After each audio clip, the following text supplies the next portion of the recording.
여자분들 같은 경우 번호를 묻는 남자들에게 번호를 줘본 적이 있을 거예요. 그 다음에 이제 데이트 약속을 잡고 데이트를 하고 뭐 그렇게 단계가 진행이 되죠. 이러한 방식이 그대로 적용되는 게 사실 사이즈입니다. 핸드폰 바꾸라는 전화 영업에서부터 뭐 부동산 관련된 영업까지 그리고 난 다음 방문을 잡아요. 그 다음에 결제를 하는 거죠. 이런 것들이 예전에 전화가 대중화되지 않았을 때는 방판이었고 발로 걸어서 하는 거였고 전화가 대중화되고 난 다음에는 텔레마케팅이 되는 겁니다. 이게 와튼스쿨 같은 MBA 같은 데 들어가면은 이런 것들에 대해서 세이지 MBA 같은 데 들어가면 거기에 프레젠테이션과 협상 스킬이 있는 이유가 뭐냐면 이런 것들에 대한 세일즈적인 전문 교육을 시킵니다. 인터넷이랑 모바일 시대가 오고 난 다음에 지금 사용되는 게 퍼포먼스 마케팅입니다.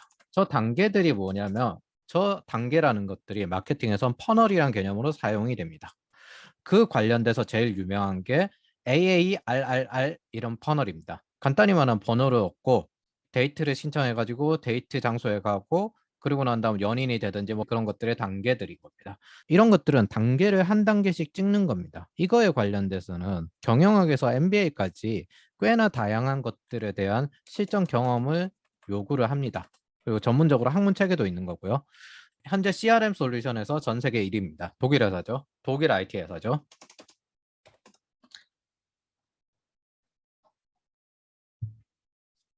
그러면 영업의 과정을 슬쩍 보면은 사실 100명 전화를 걸어서 한 명 올까 말까 합니다. 방문을 담는다는 거예요. 그리고 그 10명 중에 실제 오는 사람이 한 명 정도 된다고 치고 그리고 그 온 사람 중에 10명 중 한 명이 이제 전환이 됩니다. 그리고 도중에 사실 환불도 나죠. 이런 것들은 길거리에서 번호를 묻는 걸 넘어서 매 순간 거절의 일상입니다. 그리고 특히나 이것들을 처음에 할 때 위축되고 이유도 모르겠지만은 두려워요. 마케팅이 상대적으로 시작하기가 편한 게 어쨌든 팀으로 하고 그 순간에는 위축되지 않습니다.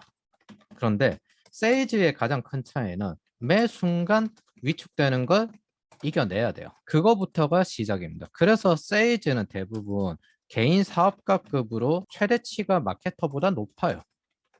그럴듯해 보이는 게 보통 마케팅이지만 괜히 MBA에서 실제로 움직이는 세일즈를 가르치는 게 아닙니다. 그래서 세일즈는 사실 개인 사업가급으로 최대치가 높아요. 제가 5년 정도씩 해본 입장에서 어느 쪽이 더 돈을 많이 버냐 했을 때 세일즈가 돈을 훨씬 더 최대치가 높습니다. 왜? 여기는 아예 그냥 사업을 하는 거예요. 아예 팀으로 영업팀으로 옮겨 다니는 프로팀들도 있어요. 여기서 중요한 거는 이 세일즈에서 가장 효과가 좋은 건 결국에는 양이란 거예요. 많은 트라이 그리고 동시에 이건 많은 거절과 실패를 겪게 됩니다. 위축이 되죠. 그래서 세일즈를 할 때 여기서부터 위축이 되어도 끝까지 하는 사람과 위축이 되어도 하지 못하는 사람들이 나와요. 신입들을 볼 때 전화를 걸라고 하면 안 거는 사람도 있어요. 그런데 항상 뭔가 하고 있어요. 뭐 일단 영업 멘트를 찾는다느니 뭐 협상론을 본다느니 네, 열심히 이론을 독파하는 척합니다. 사실 독파도 안 해요. 그냥 사실 독파하는 척하는 거예요.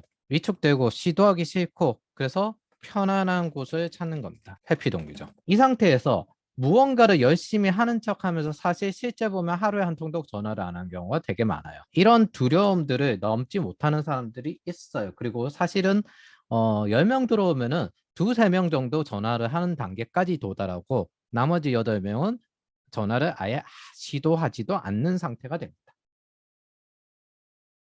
그게 일단 보통 영업의 일상이에요. 보통 그러다 보니까 이 두려움을 넘는 방법에서 가장 익숙해지는 게 그냥 솔직하게 친절해지는 게 굉장히 익숙해져요. 보통 이 영업에 관해서 가장 익숙해지는 게 솔직하지만 친절해지는 게 가장 익숙해져요. 어차피 뭘 어쩌겠어요. 그냥 솔직하게 말하되 좀 더 친절하게 말하는 척 하는 거죠. 결국 그거 말고는 내가 행동할 수 있는 무언가의 수치가 없는 겁니다.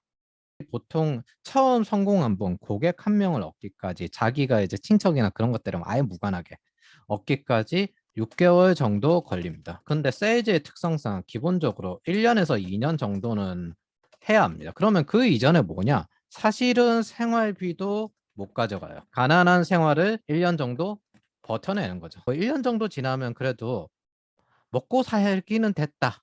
요 정도 수준이 되는 거고 2년 정도 지나면 뭐 자리 잡았다. 요 정도 수준이 되는 겁니다. 1년 동안은 뭐 가난한 생활을 버텨내는 거죠. 이게 어떻게 되냐면은 아예 제로나 마이너스가 되는 월이 나와요. 일상으로 나와요. 1년 정도 지나면 이제 먹고 살 수 있는 수준이 나오고, 그다음에 2년 정도 지나면은 뭐 그럭저럭 번다는 수준까지 나옵니다. 그리고 대부분의 사람들은 6개월을 채우지 못하고 상쾌한 얼굴로 나갑니다. 안녕히 계세요, 여러분! 이게 1년 정도 채우고 난 다음에 가는 사람들은 뭐 이걸 해내긴 했는데 그렇게까지 하고 싶진 않다. 이런 사람들이 많아요. 그래서 보통 이 영업을 할 때 선배들이 주시를 해주는 게 성공하려고 왔잖아. 성공에 대해서 세뇌시키듯 하면서 동시에 위로를 해줍니다. 왜? 접근 동기를 강화시켜야 하니까. 선배들이 하는 역할은 두 가지입니다. 큰 돈을 벌고 난 다음에 나처럼 너도 될 수 있다. 두 번째, 그 다음에 너는 성공하려고 하는 거잖아. 그리고 가끔씩 밥 같은 거 사주면서 술 같은 거 사주면서 위로를 해주는 거죠. 그렇게 해서 두려움을 이겨내겠지만은 그렇게 해서 계속 무한히 반복을 해내가지만은 안타깝게도 퍼널은 있어도 각 단계는 있어도 그거에 도달하는 방법은 사람마다 다 달라요. 저 선배의 방식을 그대로 내가 차용했다고 해서 내 그 효과가 그대로 나오지 않아요. 단지 그런 것들을 학습하는 이유는 뭐냐? 미친 짓은 막을 수 있어요. 내가 하다 보면은 이건 말도 안 되는 뻔한 건데 왜 이걸 했을까? 그런 멘트라든지 그런 행동이라든지 그런 것들이 있거든요. 실제 아예 피부로 즉시 느끼게 되니까. 그래서 대부분 영업 강의들 보면 굉장히 기본적이고 말도 안 되는 짓을 맞게 해주는 거예요. 그리고 자주 나오는 상황에 대한 대사는 어느 정도 정해져 있습니다. 그 멘트들을 이야기하게 되는 겁니다. 뭐 여기 이게 사실 길거리에서 번호 먹는 것보다 더 빡센 이유가 이건 안 해도 생존이 왔다 갔다 하진 않잖아. 영업은 열심히 해도 그달에 생존이 왔다 갔다 해요. 아주 다이나믹하고 잘 되면 신나고 즐겁고 동시에 피도 마릅니다. 거기서 왔다 갔다 하는 거예요. 그런 게 일종의 세일즈에 속하는 영역입니다. 이걸 크게 벌겠다는 관점으로 보지 않으면 지속하지 못해요. 안정적인 걸 추구하는 사람들이 절대 못하는 영역이죠. 어느 시점이 들어오면 깨달음 비슷한 게 옵니다. 예를 들어 번호를 얻었다. 방문 상담을 잘했다. 데이트를 했다. 방문 상담을 했다. 사귀게 되었다. 뭐 고객이 결제했다. 이것들이 각 단계인데 사람이 어느 순간 경험이 아니라 내가 소유를 하게 되었다는 착각을 합니다. 번호 내 게 아니잖아요. 그냥 번호를 받은 거지. 방문 상담. 저 고객 내 고객이 아니잖아요. 고객이 결제했다. 언제든 환불할 수도 있어요. 중도에 다른 곳이 더 마음에 든다고 다른 쪽으로 갈 수도 있고. 이게 뭐 언제든 퍼널에서 빠져나갈 수 있는데 나는 그냥 그 경험의 기회를 얻는 것뿐인데 번호가 내 거야. 고객이 내 거야. 사람이 내 거야. 이런 착각을 하게 됩니다. 그리고 이게 착각이란 걸 빠르게 깨져요. 한 6개월 내에 깨지는 것 같아요. 초반에. 세상사는 내 게 없구나. 그냥 내 경험만이 내 거구나. 이걸 깨닫게 됩니다. 그래서 소유보다 경험에 집중하게 돼요. 깨달음 2, 통제할 수 있는 것을 입력하자. 이게 요즘으로 이야기하면 그로스 해킹인데 그로스 해킹에는 몇 가지 요소들이 있어요. 첫 번째 노스타 매트릭. 한국어로 북극성 지표라고 하는데 모두 유대감을 가질 수 있는 공통 성장 지표입니다. 동시에 이거는 뭐 통제할 수 없는 아웃풋 결과를 뜻합니다. 영업으로 치면은 성공이겠죠. 매출 같은 것들. 그리고 인풋 지표가 있어요. 통제할 수 있는 우리가 집중해야 할 지표. 그리고 아웃풋 지표를 사전에 인풋 지표와 연결할 수 있게 설계를 한 다음에 인풋 지표만 무한히 통제를 합니다. 이런 식으로 보통 테크 기업에서는 마케팅이나 아니면 모든 성과를 관리를 합니다. 아웃풋 지표를 아예 잊어버리고 이 인풋 지표와 연결되도록만 하고 통제할 수 있는 인풋 지표에만 집중하게 돼요. 인풋 말 그대로 입력이란 거죠. 동시에 이제 경험이 좀 쌓이면 자기만의 독특한 방법이 나오게 됩니다. 그렇게 해서 계속 행동과 사고를 하게 되면 인풋이 바뀌는 거예요. 왜? 통제할 수 있는 건 이것밖에 없으니까. 마케팅에도 마찬가지예요. 광고를 최대한 많이 하되 그 전환율을 어떻게 바꾸냐, 그거를 계속 사고를 하는 겁니다. 그리고 여기서 가장 많이 느끼는 거는 내가 통제할 수 없는 아웃풋 집중하면 사람이 부정적이 됩니다. 왜냐하면은 아웃풋은 통제를 못하니까 세상을 탓하게 돼요. 근데 인풋은 어찌됐든 내가 기본적인 실수라든지 통제할 수 있는 걸 하면 무언가 괜찮게 바뀌어요. 항상. 그렇기 때문에 이걸 계속 바꾸고 이걸 어느 정도 테스트도 해보고 시행착오를 겪어 나가는 거예요. 즉, 매 순간순간이 탐색 개념입니다.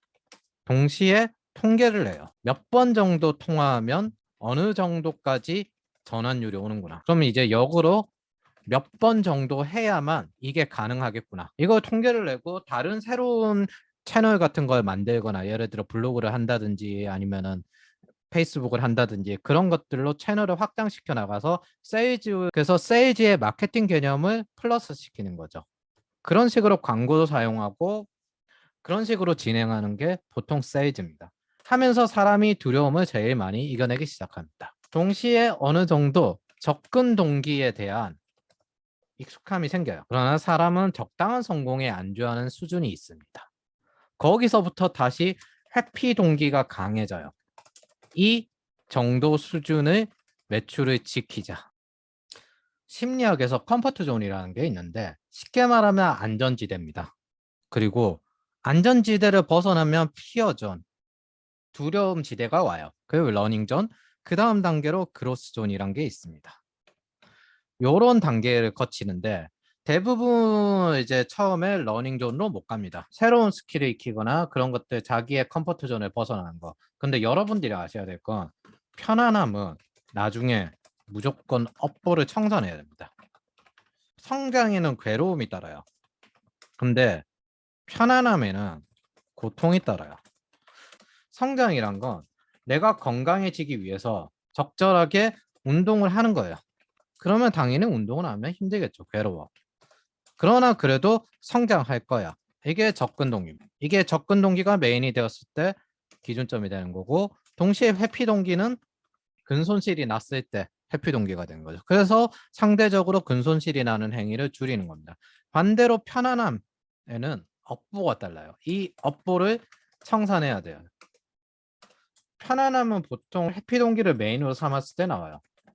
운동은 힘들어. 쉬는 건 편해. 그러니까 편한 자세로 의자에 계속 앉아 있어요. 그러면 이제 나중에 허리가 무너져서 그 고통을 감내해내야죠. 편하다는 거는 몸이든 정신이든 여러분들에게 나중에 업보를 치르게 만듭니다. 그래서 성장에는 괴로움이 따르지만 편안함에는 고통이 따라요. 근데 이 괴로움은 내가 선택할 수 있는 괴로움이야. 여기서 한 가지 더 깨닫게 되는 게 있는데 러닝 존은 한번 도달하면 그때부터는 그냥 안전지대에 가까워요. 여기서 이제 굉장히 큰 문제가 생기거든요. 영업으로 어느 정도 위치에 도달했어. 근데 잘 안 변해요. 새로운 기법, 새로운 공부 잘 안 하게 됩니다. 시대가 바뀌고 사람들의 취향도 바뀌거든요. 그리고 새로운 기법, 새로운 공부 잘 안 하게 됩니다. 그러면 이제 똑같이 안전지대에서 익숙한 거 하는 숙련가가 된 거죠. 근데 영업이란 건 제가 아까 말했듯이 크게 벌려고 하는 거라고 했잖아요. 자기가 세상 변화에 대응 못하겠다. 그리고 기존에 했던 숙련만 하며 살겠다.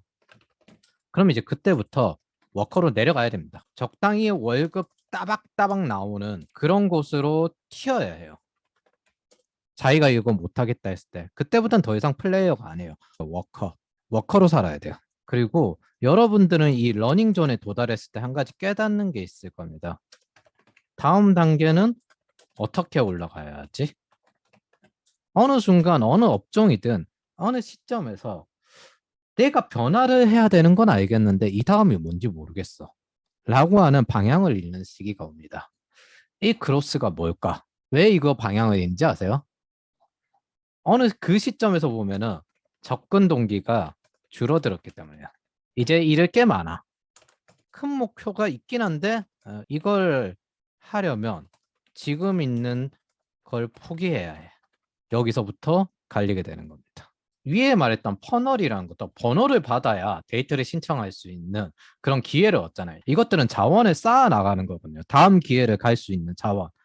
그런데 이제 항상 거절의 위험이 있죠. 이제부터는 팀 단위로 올라가야 돼요. 내가 이제 어렵게 쌓아놓은 이것들을 재규격화를 새롭게 해야 돼요. 즉 뭐? 여기에 나온 러닝존 다음에 그로스존에 안 나와 있는 게 있어요. 패닉존으로 넘어가야 됩니다. 이제부터는 두려움과 싸우는 게 아니에요. 두려움과 싸우는 거 충분히 익숙해졌잖아요. 공포와 싸워야 합니다. 여러분들은 빅테크 대표들을 보면서 부러울 수도 있겠지만 본받을 거에 대해서는 쉽게 찾기가 힘들어요. 저런 의사결정을 어떻게 했는지. 예를 들어 페이스북 이름을 바꾸고 메타버스로 가겠다고 했죠. 머스크는 화성을 가겠다고요. 베조스는 킨들을 할 때 임직원이 얼마나 이 미친 짓을 더 할 거냐. 이렇게 계속 비판을 받았습니다.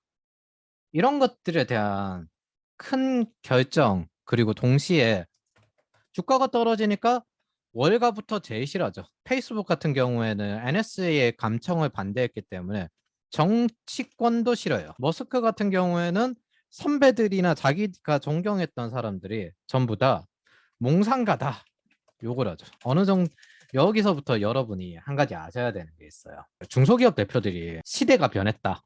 기술이 변했다. 그걸 몰라서 레거시에 있는 게 아닙니다. 변해야 한다는 건 알아요. 임직원이 전부 다 반대합니다. 이걸 이겨내고 변해야 합니다. 근데 대표 입장에서도 접근 동기, 큰 목표가 없어요. 굳이 더 해야 해? 더 개고생을 해야 돼? 이 개고생을? 두 번째, 임직원도 다 싫어하잖아. 그러면은 나만 포기하면 임직원들이 다행이야. 아유, 괜찮은 결정이지? 이런 식으로 나옵니다. 이게 레거시가 되는 거예요. 대표 메가존이 왜 이렇게 빨리 컸느냐? 메가존 클라우드를 대표님이 처음에 해야 되겠다 했을 때 전 임직원이 다 반대했다고 합니다. 이런 것들이 꽤 있어요. 아, 우리는 변화해야 될 때야. 그래서 변화를 해야 되겠어. 그러면은 전 임직원이 다 반대하고 주변에서 왜 그렇게까지 하냐면서 패닉이 돌게 만듭니다. 그렇다고 그 성공이 100%예요? 그것도 아니에요. 그 패닉존을 여러분은 나아가셔야 그 다음에 성장이 있어요. 그럼 이제 그때부터 알게 되는 거예요. 아, 이 러닝 존이란 게 육성이었고 그로스 존으로 넘어가려면은 그 다음에는 완성의 영역 그리고 이때는 두려움이 아니라 패닉의 영역이구나.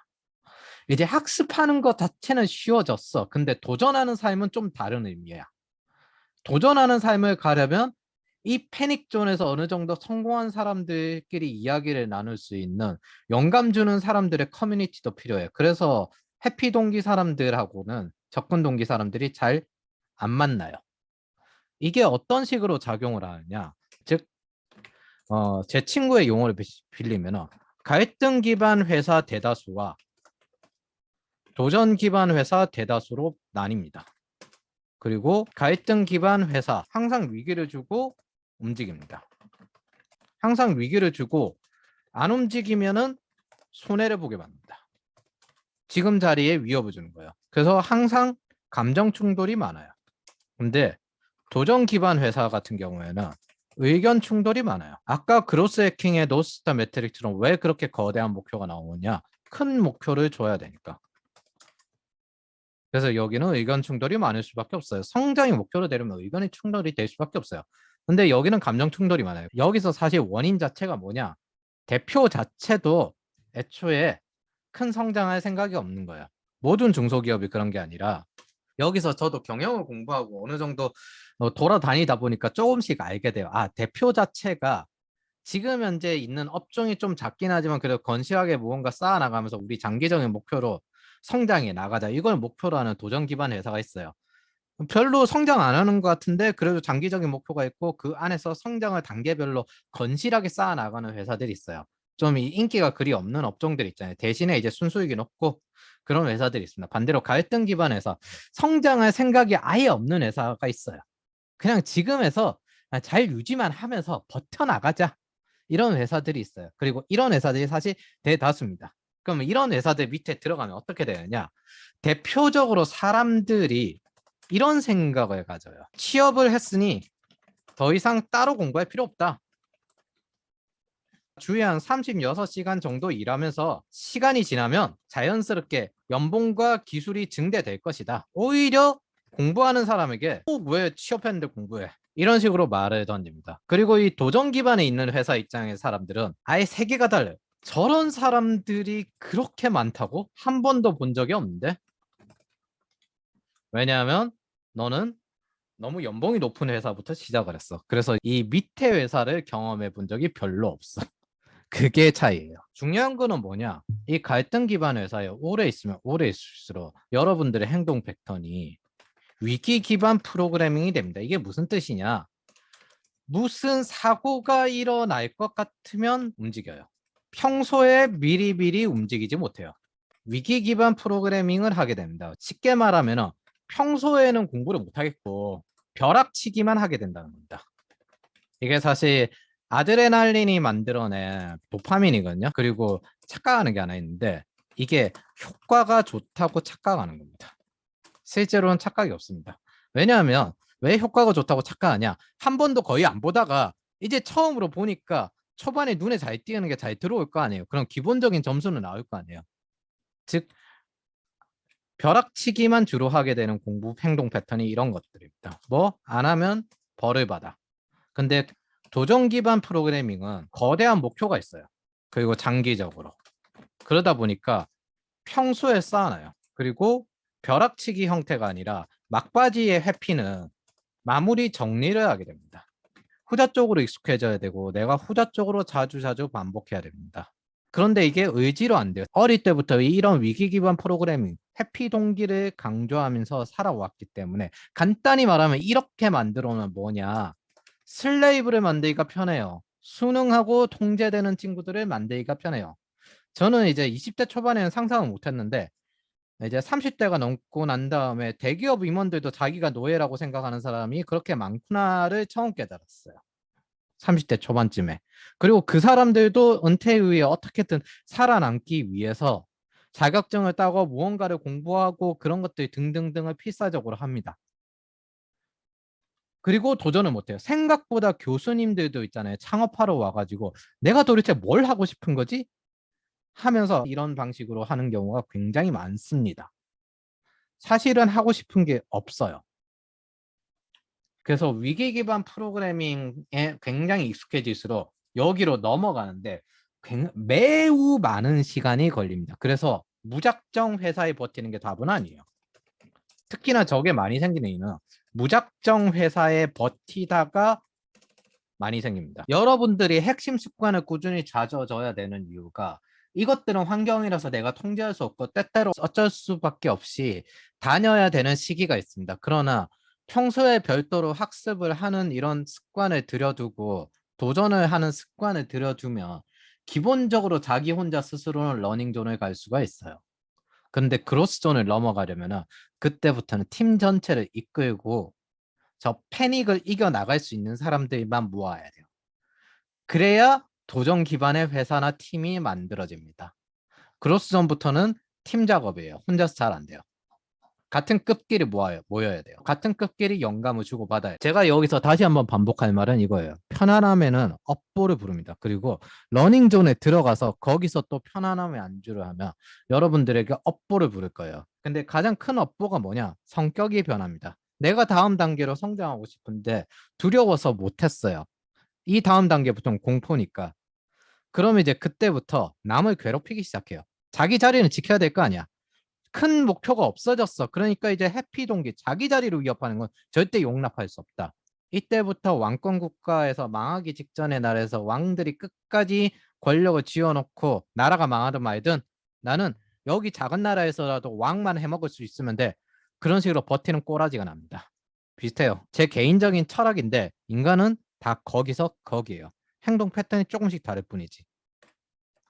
그러니까 이제부터 패닉존에 들어가는 사람은 평범한 게 아니고 이 재미없는 유튜브를 보는 사람들은 대부분 패닉존 이상의 목표가 있다. 큰 목표가 있다. 그로스, 노스타 매트릭이 있다.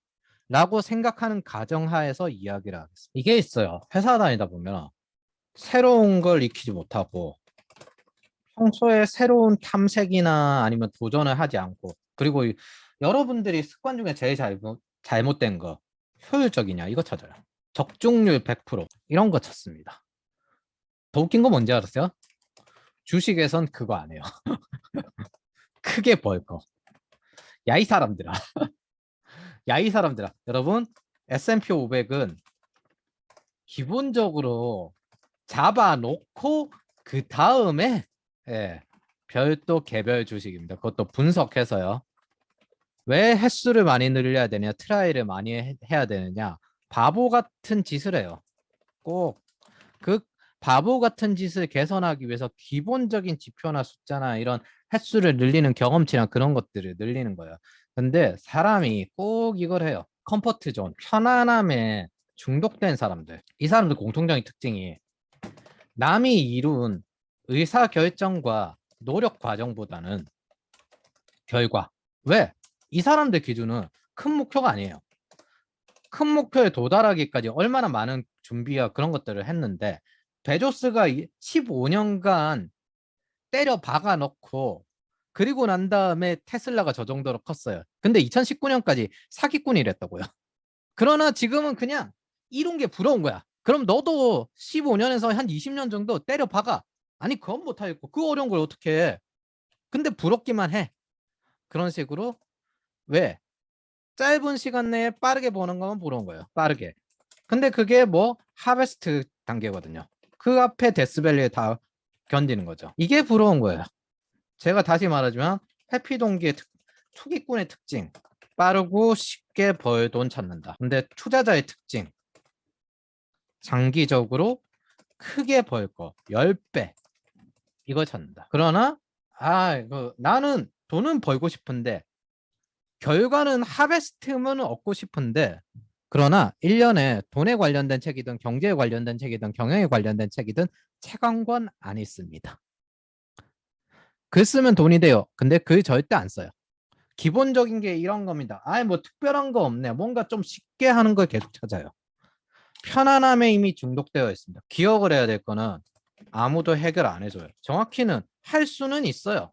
그걸 아무도 해결을 안 해줘요. 선배 중에도 몇몇 어느 정도 이런 것들에 대한 고민한 사람들이 할 수 있을 테고 저 같은 경우에도 아예 육성이나 완성 자체가 시작점이기 때문에 할 수는 있어요. 그러나 하고 싶지는 않아요. 첫째, 내가 가성비가 안 맞아요. 그리고 정신적으로 내 성장에 전혀 도움이 안 돼요. 나는 영감 주는 사람들과 그리고 도전하는 사람들이니까 정보도 많겠지.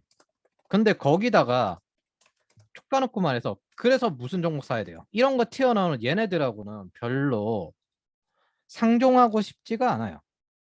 그냥 어떤 식으로 사고를 했는지 그리고 그게 내가 해볼 만한 건지 가치가 있는지 그런 걸 물어보고 싶은 거예요. 그런 걸 알고 싶으나 전혀 관심이 없는 사람들이에요. 이쪽이 죽든 말든 상관이 없어. 나한테는 도움이 안 돼. 내 성장이나. 서로 성장에 도움이 되는데 전혀 관심이 없고 아무것도 안 할 만한 사람들이기 때문에요. 왜? 컴포트 존에 중독되었으니까. 이걸 익숙해지면 익숙해질수록 여러분은 여기서 못 빠져나오게 됩니다. 그러니까 될 수 있으면 처음부터 익숙해지지 않는 게 최우선. 특히나 부러워하는 거에서부터 남이 여러분에게 한마디씩 던지는 거. 대표적으로 공부 왜 하냐? 그런 것들 되게 많거든요.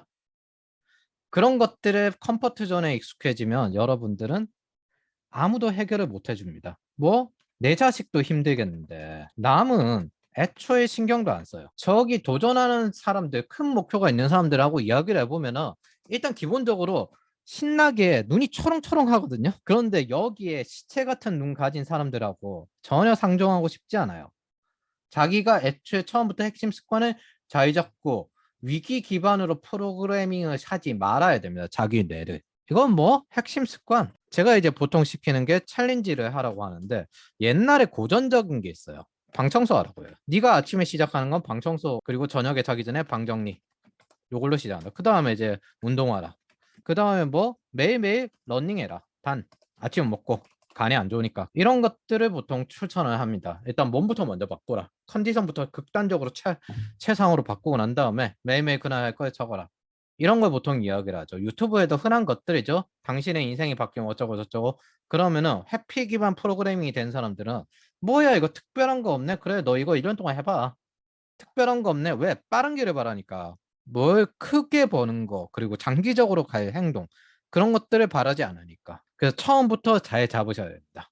이제 사람이란 게 보통 진심을 좋아해요. 그리고 사람이 싫어하는 게 있어요. 진실. 그러다 보니까 우리는 이제 감성적 위로를 굉장히 좋아하죠.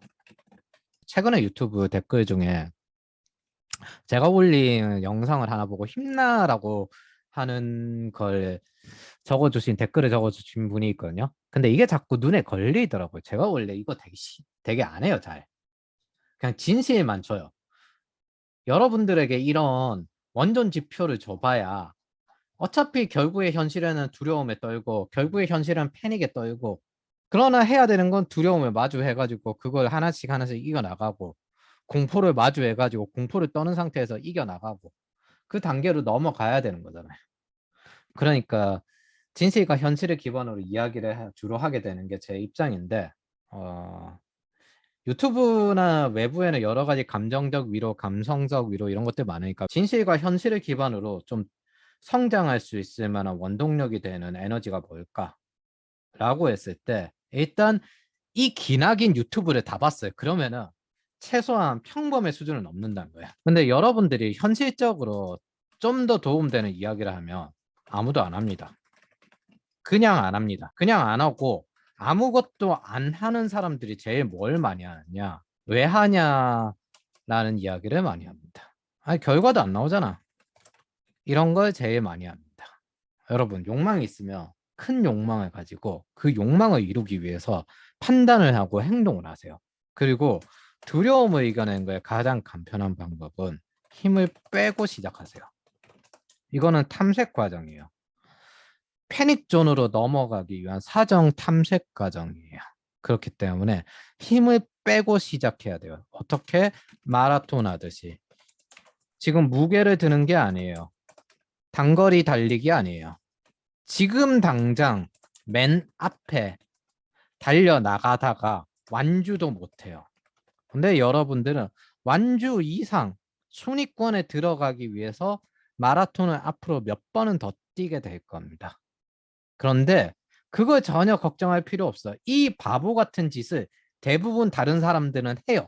그리고 여러분들은 만약 장기적으로 그리고 크게 생각해서 무한히 성장하고 도전하고 그리고 서로 정보를 주고받을 사람을 주변에 두고 그러면 이것만 지속하는 것만으로도 안 하는 사람이나 단기적으로 생각하는 사람들보다 압도적으로 앞서갈 겁니다. 그런데 대부분은 단기적이긴커녕 아예 안 해요. 대부분은 안 합니다. 그리고 이상한 함정에 빠집니다. 자본주의를 경쟁으로 알아요. 여러분, 왜 음식점이 한 군데 모여 있는지 아세요? 그거 같이 모여 있어야 시너지 효과가 나서 성장하기 때문이에요. 그래서 경쟁은 항상 쫌생이만 하는 거고 자본주의는 크게 벌기 위해서 같이 모이고 협력하는 시스템이에요. 그게 아니면 패닉존으로 넘어가지 못해요. 대부분의 사람들은 회피 동기 기반으로 아예 안 할 겁니다. 안 하거나 아니면 여러분들 발목이나 잡으려고 노력할 거야. 한 마리씩 책임 없이 던지면서. 이 정도에서 만족하라고. 그게 여러분들을 노예로 만드는 수단 중에 하나예요. 나는 노예가 되었는데 너는 노예에서 벗어나면 안 되지. 어디? 혹은 그 자신이 상급 노예거나. 근데 여러분들이 이것들을 추구하고 있을 때 저는 이제 육성을 시키고 완성을 시켜서 독립을 시키고 자기만의 한 점을 도달하게끔 만들어야 되는 사람이잖아요. 그게 제가 보통 하는 일의 속성인데 여러분들이 접근 동기를 가지고 행동한다면 대부분 회피 동기 사람들은 전부 아래에 둘 겁니다. 애초에 안 해요, 이 사람들은. 안 하거나 남 발목 잡는데 에너지를 더 씁니다. 그리고 남은 거는 세상 탓을 합니다. 근데 여러분들은 분명 이걸 끝까지 봤다면 할 겁니다. 효율적으로 하는 법 그런 거 생각하기 전에 우선은 하면 효과가 있습니다. 이제 남은 건 뭐? 생산성. 얼마나 같은 시간 내에 잘할 것인가. 그렇게 접근을 하고 컴포트 존에서 벗어나십시오. 두려움 극다의 거 별거 아닙니다. 거절당하더라도 실패하더라도 지금 탐색 과정인데 여러분들의 가치가 떨어지지 않아요. 나중에 패닉 존에 돌아가면 제가 아는 실리콘밸리의 대표형은 50명 회사에서 다시 망했다가 250명 회사에서 다시 망했다가 그러다가 지금 이제 그 이상으로 또 가고 있습니다. 러닝존까지 도달하는 건 팀이 됐는데 패닉존으로 넘어가는 팀으로 만들 수는 없구나. 그래서 그렇게 걱정하시면서 아웃풋으로 갈 필요 없어요. 사실은 대부분 사람들이 장님입니다. 그래서 그냥 한 사람들 F9가 거기서는 왕이에요. 근데 대부분의 해피동기 사람들은 안 한다고요. 그러니 쫄지 말고 지속해 나가세요. Keep going. 인생 쫄면 망하는 거예요.